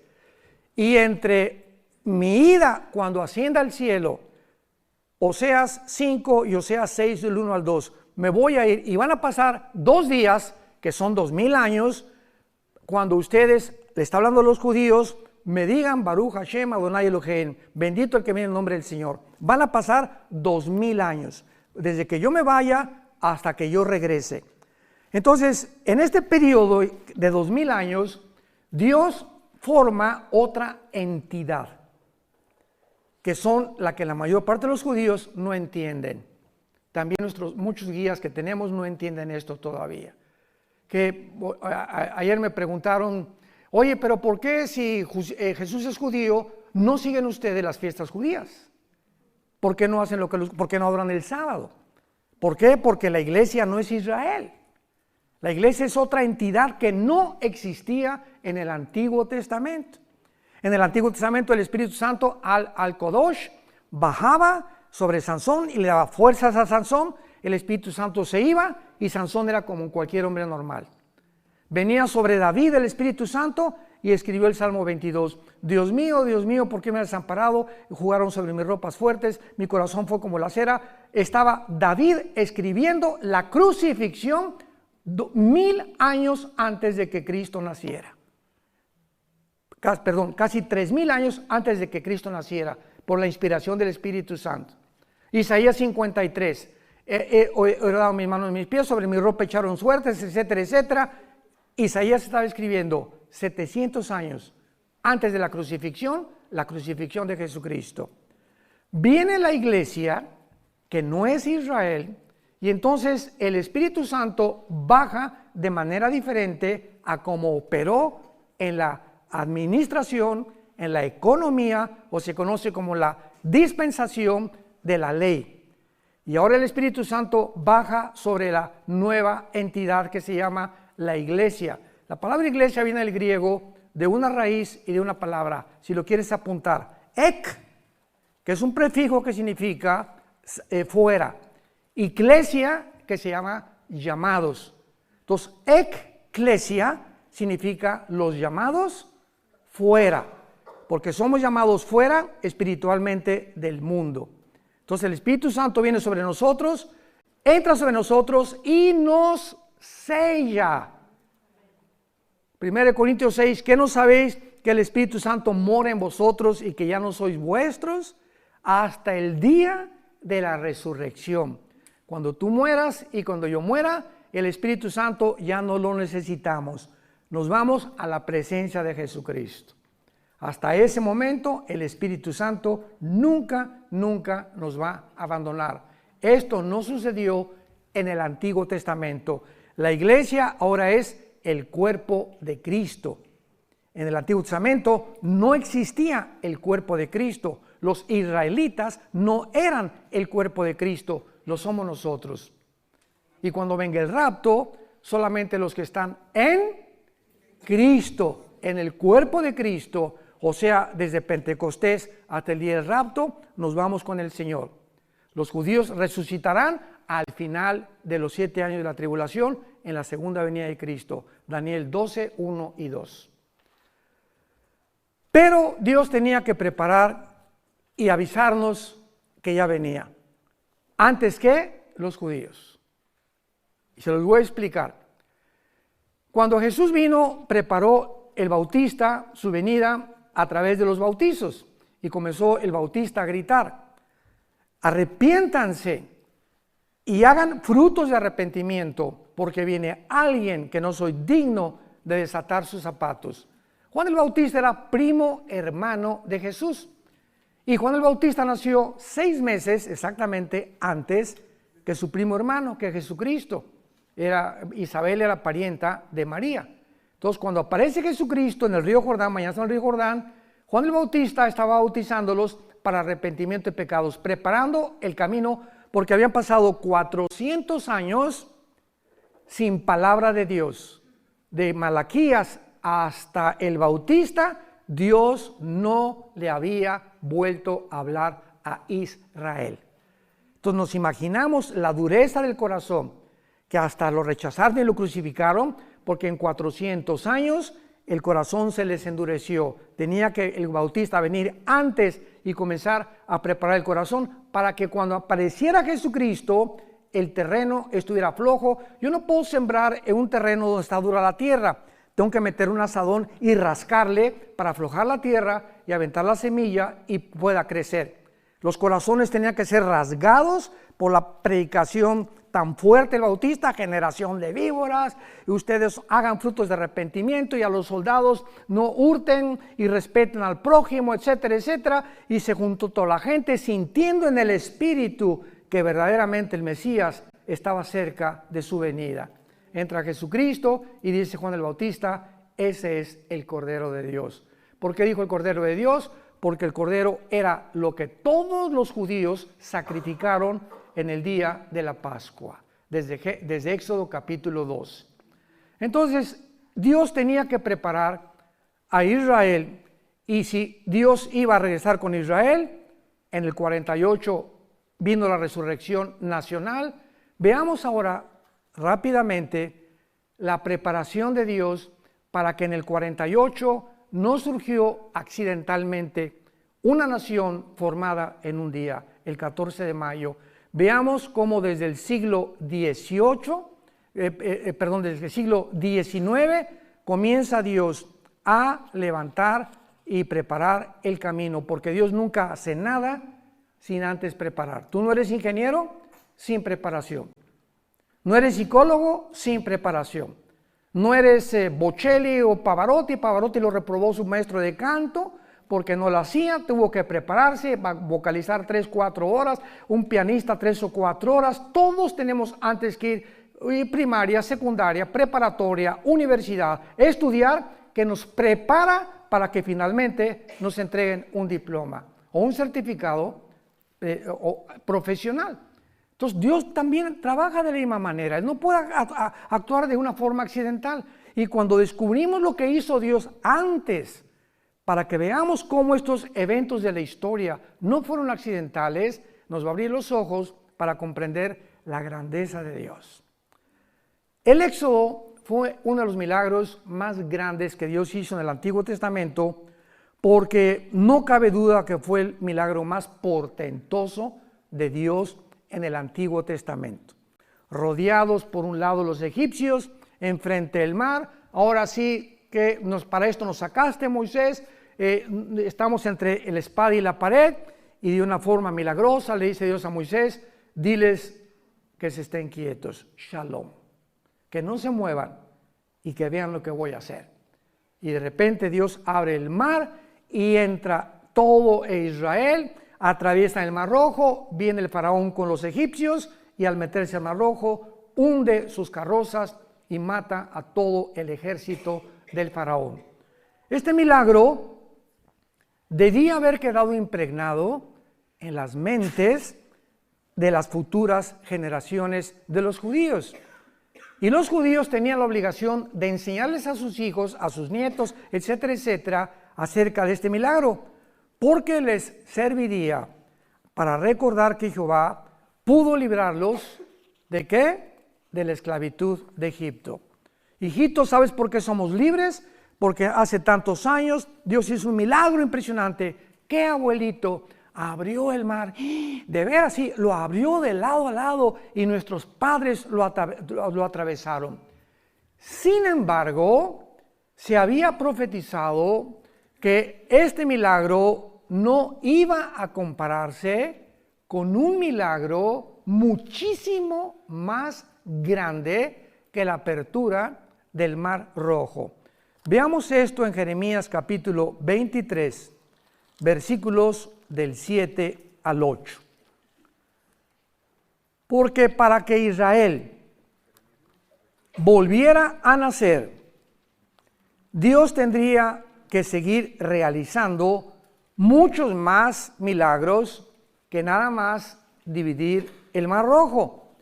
Y veamos algunos de estos milagros que Dios hizo para que Israel sobreviviera en nuestros días y la forma como Dios trabaja en la historia humana. Jeremías 23 del 7 al 8. Escuchen con mucha atención.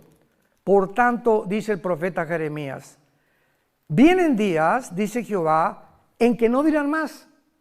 Ya no van a acordarse de qué cosa. Vive Jehová que hizo subir a los hijos de Israel de la tierra de Egipto. Vendría un tiempo, dice Dios, en que ya no van a mencionar el Mar Rojo como el más grande milagro que yo realicé, sino vive Jehová que hizo subir y trajo la descendencia de la casa de Israel de tierra del norte y de todas las tierras donde yo los había echado y habitarán en su tierra. Dios profetiza que habría un milagro, el más grande que se presenció en el siglo XX, cuando Israel, después de casi 1900 de exilio en la diáspora, regresaran a su tierra. Y Dios considera el 14 de mayo de 1948 lo siguiente para nosotros la iglesia. Pasaron casi 2000 años, en 1800 vino la época de las misiones, el evangelismo, 1920, D.L. Moody, Billy Graham, otros predicadores, millones de personas fueron salvadas y la iglesia iba caminando, sí, ganamos a miles de personas, millones de personas caminando en el mundo. Israel ya, olvídate, la iglesia tomó el lugar de Israel. Se llama la teología del reemplazo, que es una herejía. Y comenzó a predicarse en las iglesias cristianas, que ya Dios se había olvidado de Israel, que la iglesia tomaba el lugar de Israel y que Dios ya no tomaba en cuenta a Israel. Y de repente, ¡boom!, volteamos los ojos. Regresaron a su tierra. ¿Cómo? Sí. ¿Qué significa esto? Que Dios no se ha olvidado de Israel. Y que si está cumpliendo con aquel pueblo apóstata que lo abandonó, que lo crucificó, y regresa a Dios a decirnos, no he acabado con ustedes, a ellos los comienza a sacudir también, y la iglesia, para que abramos los ojos desde el 48 y sepamos que ha comenzado la cuenta regresiva de nosotros. Las profecías de los últimos tiempos no podían cumplirse si Israel no regresara. Si Israel no regresaba, ¿quién iba a construir el templo?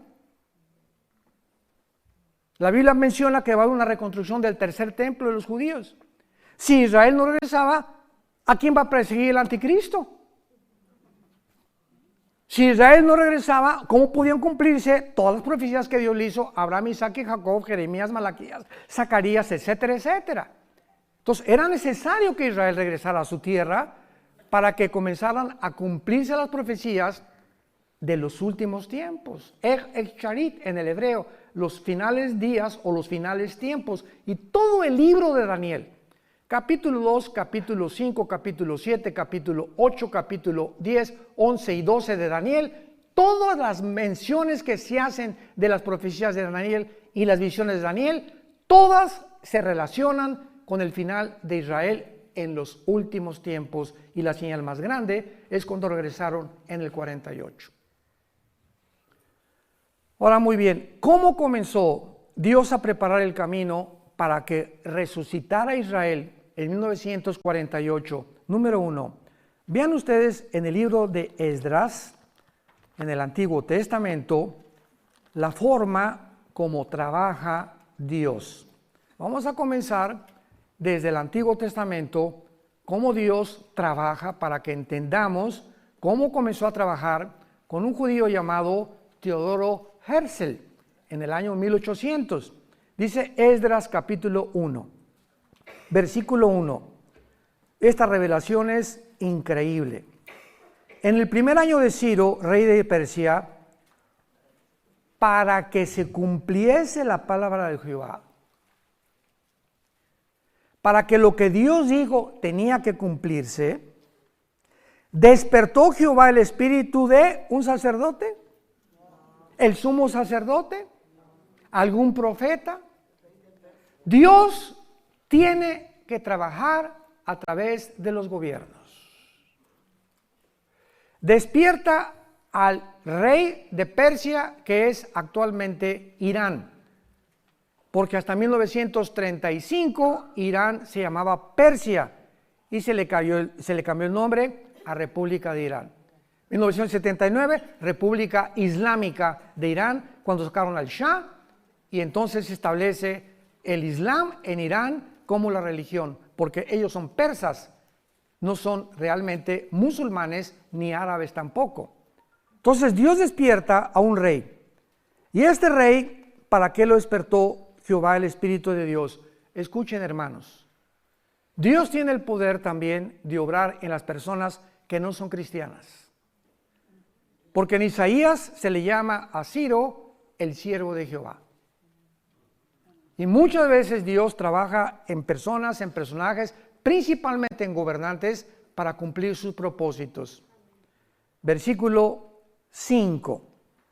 Entonces se levantaron los jefes, ya vemos aquí al pueblo de Israel, se levantaron los jefes de las casas paternas de Judá y de Benjamín, y los sacerdotes y levitas, todos aquellos cuyo espíritu despertó Dios. Subrayen esto los que trajeron sus Biblias.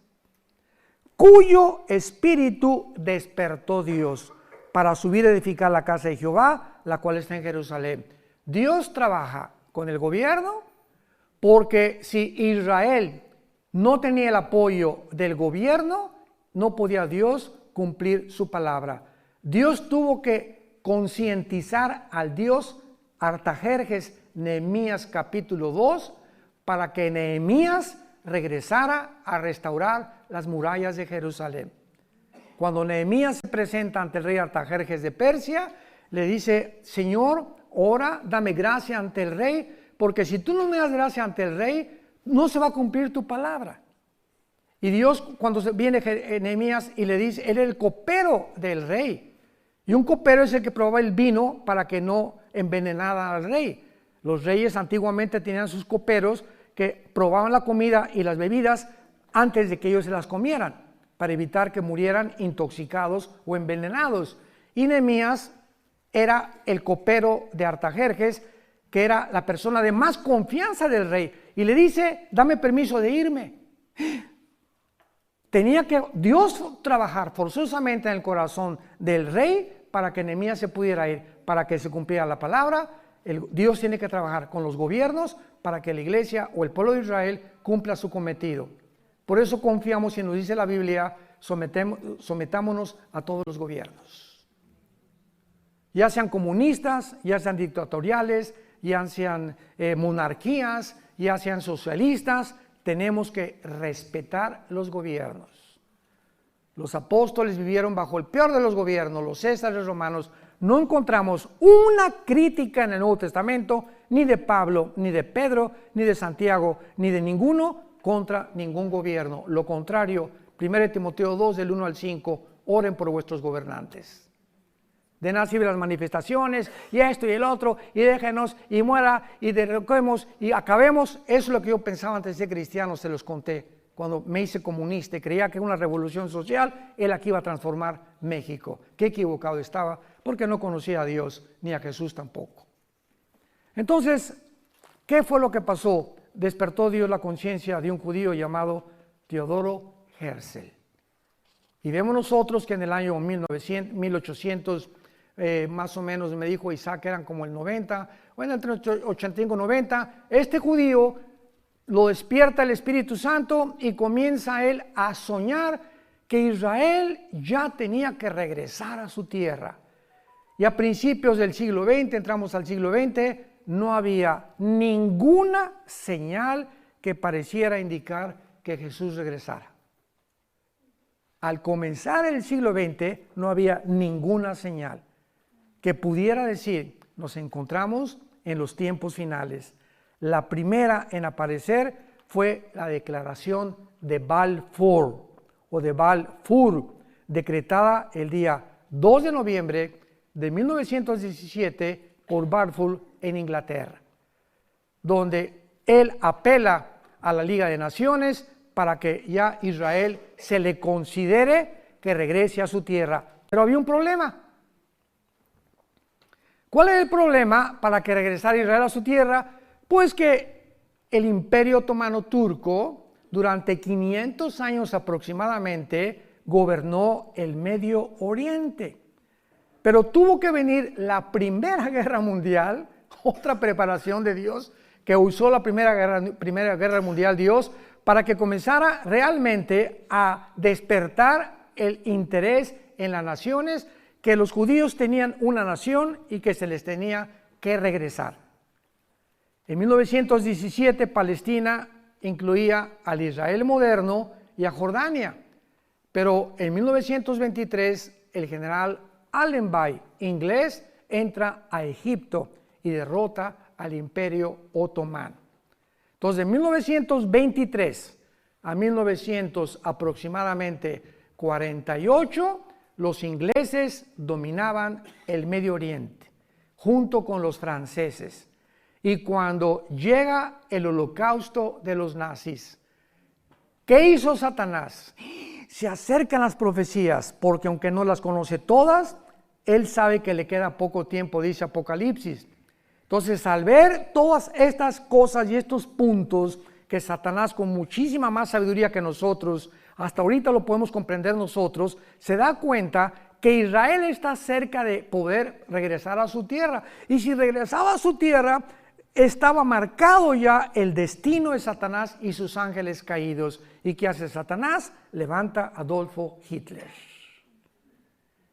Vean ustedes, los que son historiadores y a los que les interesa la naturaleza humana, o psicólogos o psiquiatras, o como les quieras llamar. No existe ningún psicólogo, ningún psiquiatra, ningún historiador que pueda decirnos y contestar esta pregunta. Síganme con cuidado. ¿Por qué Adolfo Hitler, teniendo a Stalin de amigo, un país comunista, teniendo a Mussolini y teniendo a Japón de amigos, Adolfo Hitler, y teniendo enemigos a Inglaterra, a Rusia, a Canadá y Estados Unidos, ¿por qué Adolfo Hitler? Vean qué locura. ¿Cómo es posible que sus más grandes enemigos eran Rusia, era Inglaterra, Canadá, Estados Unidos? ¿Por qué se concentra de repente en un grupito de personas étnicas llamados judíos? No tienen tierra, no tienen armas, no tienen ninguna oportunidad de sobrevivir. ¿Por qué se concentra en ellos con tanto odio? Esto nos demuestra una vez más el plan perfecto de Dios. ¿Qué hizo que Hitler le llamara la solución final? ¿Por qué torturarlos en Auschwitz y en campos de concentración a más de 6 millones? Obsesionado. Tengo que acabar con estos que se llaman judíos. ¿Quién produjo este odio jarocho? En Adolfo Hitler, claro que Satanás. Así es. ¿Y por qué Satanás produjo esto? Porque vuelvo a repetir, él sabía que si no se comenzaban a eliminar a los judíos, las profecías tenían que cumplirse. Y eliminó a 6 millones. Dios no permitió que eliminara a todos los judíos. Los judíos sobrevivieron el holocausto. Y esta fue otra de las señales que Dios mandaba al mundo. Si Hitler los hubiera exterminado, no existiría la nación de Israel. Vean cómo a través de los eventos de la historia podemos ver la mano de Dios desde arriba. Dios le ha dado libertad al ser humano, pero Dios es el que controla el destino de la historia humana. Que parecen contradicciones, ¿verdad? A pesar de que Dios nos ha dado la libertad y el libre albedrío, al mismo tiempo Dios tiene el control del final de la historia humana. Y la historia humana va a terminar exactamente como Dios lo estableció. Entonces no hay duda que los eventos de 1917 marcaron el inicio del regreso de Israel. Pero veamos algunas otras cosas más, aparte de que se previno el genocidio nazi. Cuando llegan los ingleses, todo lo que es el Medio Oriente no estaba como está ahorita. No está como está ahorita. Vean ustedes en Lucas. Esto es increíble y maravilloso. ¿De qué forma Dios comienza a organizar el Medio Oriente para que nazca Israel? Lucas 21, versículo 29 al 32. Y con esto terminamos. También les dijo una parábola. Vean con mucha atención la Biblia. Mirad la higuera y, si leen Mateo 24, nada más dice la higuera. Pero Lucas agrega y los árboles. Y hemos hablado y nos hemos desgastado en demostrar que la higuera es Israel. Porque el día anterior Jesús maldice una higuera. Y dice, no volverás a tener fruto. Está maldiciendo simbólicamente a la nación de Israel. Entonces, si la higuera representa un árbol, ¿qué representan todos los árboles? Pero aquí el Espíritu Santo nos fija nuestra atención en no solamente ver la higuera, sino que dice, y todos los árboles. Cuando ya brotan, viéndolo, saben por sí mismos que el verano está cerca. Así también ustedes cuando vean estas cosas, sepan que el reino está cerca. De cierto les digo, no pasará esta generación hasta que todo esto acontezca.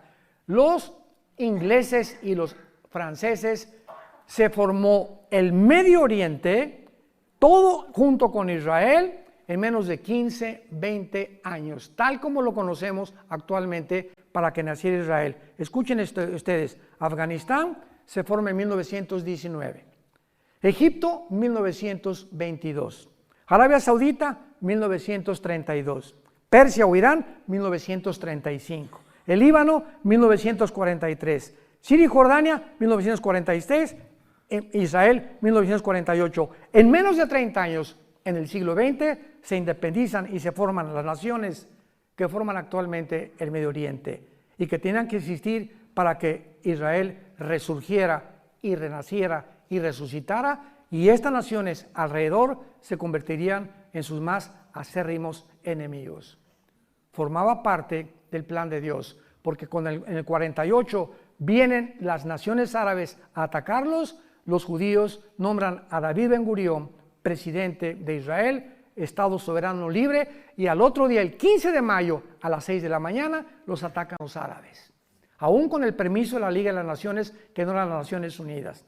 1956 viene otra guerra, el 67, vamos a hablar de ello, es la guerra más milagrosa de la historia, de acuerdo al general Schwarzkopf, que fue el presidente de la cadeta de militares West Point y que fue el general de la guerra del Golfo Pérsico, que dirigió todos los ejércitos, 29 ejércitos contra Saddam Hussein para sacarlo de Kuwait. El general Schwarford dice en su libro, en sus memorias: en la historia de la milicia y de las guerras nunca ha habido una guerra tan milagrosa como la guerra de 1967, la guerra de los 6 días. Y le preguntaron ¿por qué? Y contestó ahí en su libro el general Schwarzkopf, y dice así: porque los israelitas tenían 12 a la 15ª potencia de salir vivos. ¿Conocen ustedes lo que se llama la ley de las probabilidades? Aquí seremos 300 personas. Pregunta, para que podamos entender y terminamos en este momento. Si nos rodea, somos 300 personas. Si nos rodea un ejército de 5,000 soldados, con metralladoras, y tenemos nosotros 20 rifles. Dentro de las leyes de las probabilidades, ¿cuántas tendríamos de salir vivos? Ninguna. Son las mismas probabilidades que en junio de 1967 los rodearon 22 millones de árabes a los judíos, dirigidos por el presidente Nasser de Egipto.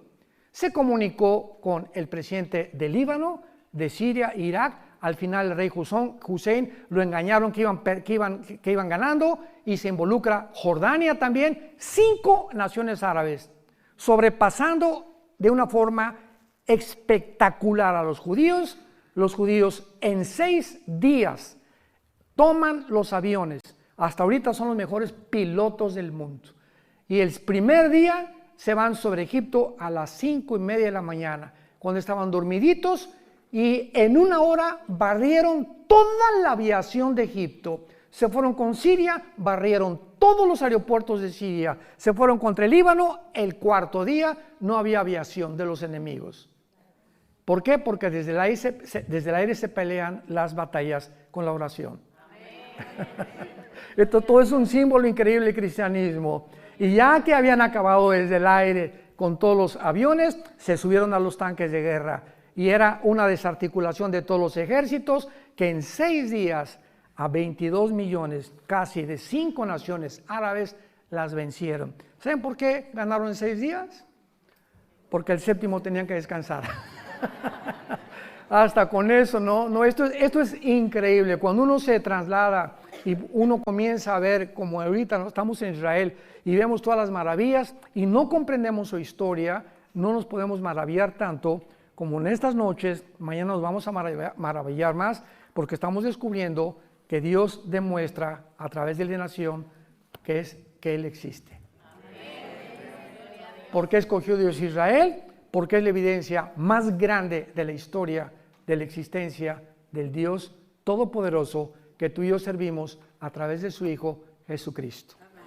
Te damos gracias, Señor, por tu palabra en esta noche. Gracias, Señor, por dejarnos escrito estas maravillosas revelaciones y hacernos comprender que eres un Dios de orden, eres un Dios de diseño, que has escogido la historia para escribirla, para que nosotros recurramos a las Sagradas Escrituras y podamos descubrir, mediante la guía del Espíritu Santo, las verdades escondidas. Porque tu palabra dice en Colosenses 2 que en Cristo están escondidos todos los tesoros de la sabiduría y del conocimiento. Y si tenemos a Cristo entre nosotros, su sabiduría y este conocimiento, Él quiere cada día impartirnos más y más y más. Porque el camino del justo es como la aurora, que va en aumento hasta que el día es perfecto. Pero muchos pueden detener este crecimiento y esta madurez por pecados no confesados, por creer que el mundo nos puede ofrecer cosas más bellas y con mejores valores que la palabra de Dios. Como dice Salomón en el capítulo 3 de Proverbios: adquieran sabiduría e inteligencia, porque vale más que los diamantes, que las joyas, que las perlas, porque los diamantes compran realmente las cosas materiales, pero la sabiduría te hace vivir en bienestar con tu esposa, con tus hijos, y la sabiduría te va a enseñar a qué cosas en la vida debes dedicar tu existencia. Gracias, Padre, por tu palabra y por la sabiduría dentro de nosotros, inexplotada, que todavía permanece. Jesús esperando revelarnos a través de nuestra consagración cada día más y más para su gloria eterna. En el nombre de Jesús. Amén.